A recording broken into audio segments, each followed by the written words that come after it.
107.1 FM Olongapo. Music coming from the Bee Gees. Don't throw it all away, our love, our love. Don't throw it all away, our love.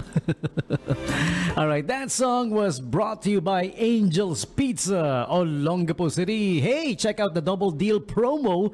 Double Deal, double sarap. Get 2 pizzas of any flavor starting at just 465 pesos. Medium, family, or big family size, hand-tossed, or thin crust. Okay? Promo is from January 20 until June 30 na lang. Uy, malapit na. Malapit na. So you guys better hurry. Grabing katipiran to ha. Double Deal. Choice of 2 pizzas at a very low price. Sulit na sulit. Okay? So visit Angel's Pizza Olongapo. Alright, they are located at number 395. 395, yes. 395 Fender Street. Yun, okay. Yun yung hinahanap kong word eh. Fender Street Extension. Rizal Avenue Extension, that is. Okay? So, you guys give it a try. The Double Deal Pizza of Angel's Pizza Olongapo. You may call or text 0927 117-9020. Okay? And visit their Facebook page dahil marami pa silang offers, hindi lang pizza. May mga special offers pa bukod sa Double Deal. Okay? That's for you to check out. And as usual, time for today's holidays and observances here on Radyo Bandera 107.1. Basta radyo, ibandera mo! 107.1 Radyo Bandera Olongapo City. Inakarespetado sa news and current affairs. Okay, time now for today's holidays and observances. June 17, 2025. What's going on for June 17, 2025? Let me tell you. Ala, bilis ng araw, no? Bilis na. Pagkatapos yan, konting araw na lang, July na, Hulyo. Okay. Yung June, yun yung buwan na na walang nakakaalam. Kasi pag tinagalog mo raw yung June, kaya walang nakakaalam. Ang June ay, who knew? Who knows? Nobody. Who knew? Walang nakakaalam. Who knew? Okay. And yeah. Speaking of June 17, 2025 is World Day to Combat Desertification and Drought. Okay? This is to raise awareness kung paano natin lalabanan yung tagtuyot, no? Kasi tagtuyot is very, very a problematic situation. Lalong-lalo na sa mga magsasaka, no? Yung tagtuyot, sila yung mainly nagsasuffer eh. Yung mga magsasaka. Di ba? Nasasayang, nasira yung kanilang mga pananim dahil tagtuyot nga eh, no? Okay? Walang katubigan. Tuyot na. Tuyot na damdamin. Parang damdamin lang ng ex mo. Tuyot na tuyot. Okay? Also, June 17 is nawala yung copy ko, nagsara.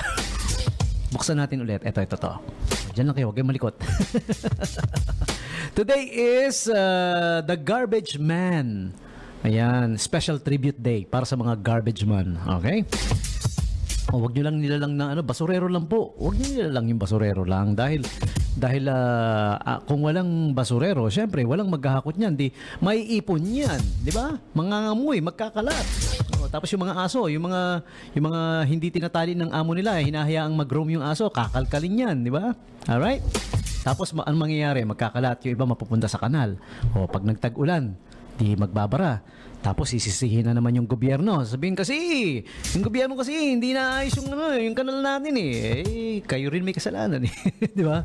Kaya nga nauso yung term na basurang itinapon mo, babalik din sa'yo. Parang ex mo.